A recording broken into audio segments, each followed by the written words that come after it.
So who would you give? Now you said you had a Heisman vote. Mm-hmm. You don't have an MVP vote.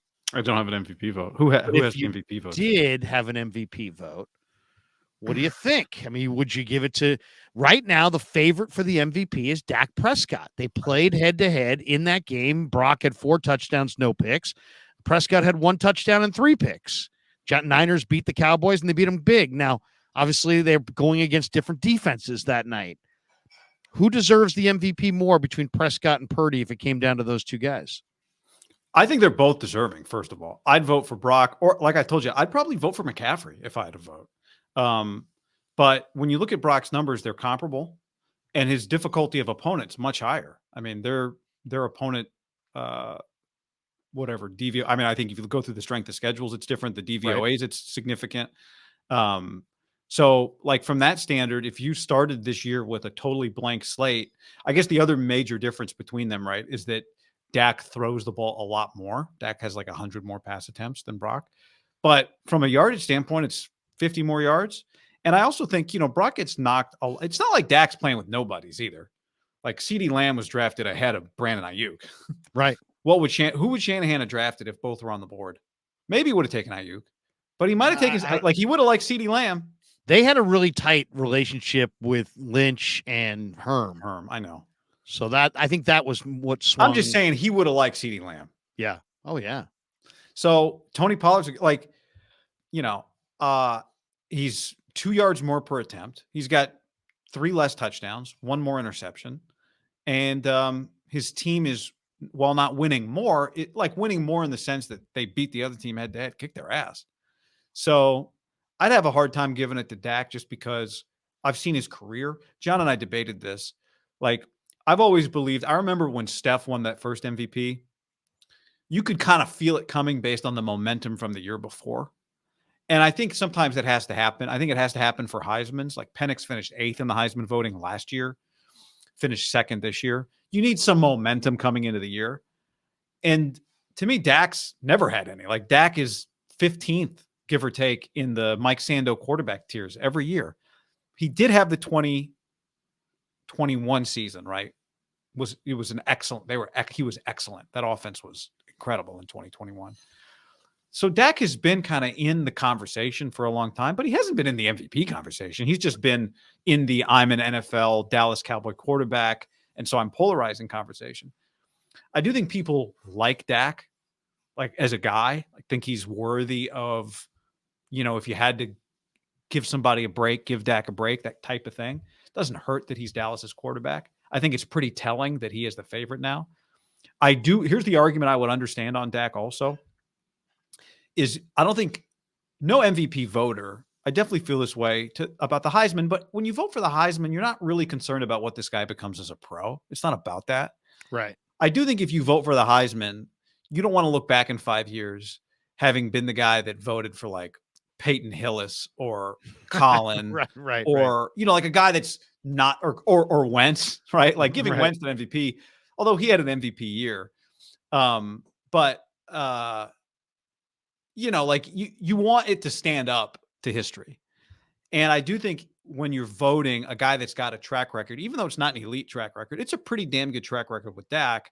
You just feel comfortable that even though this may not be like the MVP of voting for Peyton or Brady or whatever, that this 1 year, this is like his Matt Ryan season, and history will not remember it poorly.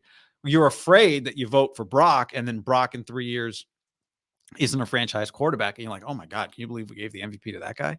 So I could understand if people were afraid in that way, but I don't think you can vote that way. I think you just got to vote on what's going on this year.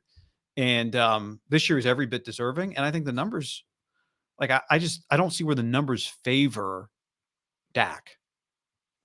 Well, I think it kind of sets up on paper for Purdy. And here's why. Because Dak's got at Buffalo, at Miami, and then Detroit, and then at Washington. Okay, so look at the way the Niners finish. Now, this is a Dave Lombardi tweet from earlier today.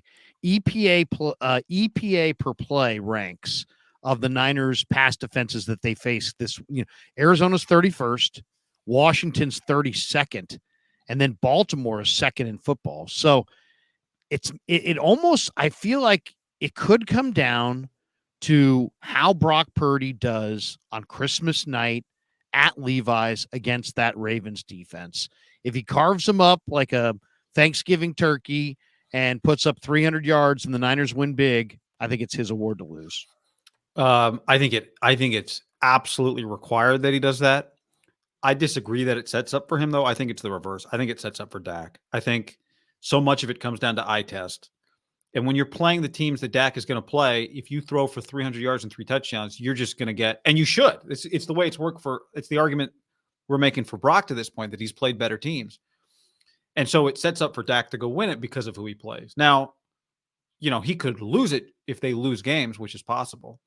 But if you have the game that Brock Purdy just had against Seattle, if Dak has that game twice coming up in the next 4, then to me, like, he kind of takes control. It's like in the NCAA tournament, when you're a bubble team, you'd rather have a difficult schedule coming up than an easy one because you need those games to help you build your resume. And to me, that's the position Dak's in right now. Is like, and the other thing is they play well in these games outside of the Niners for the most part.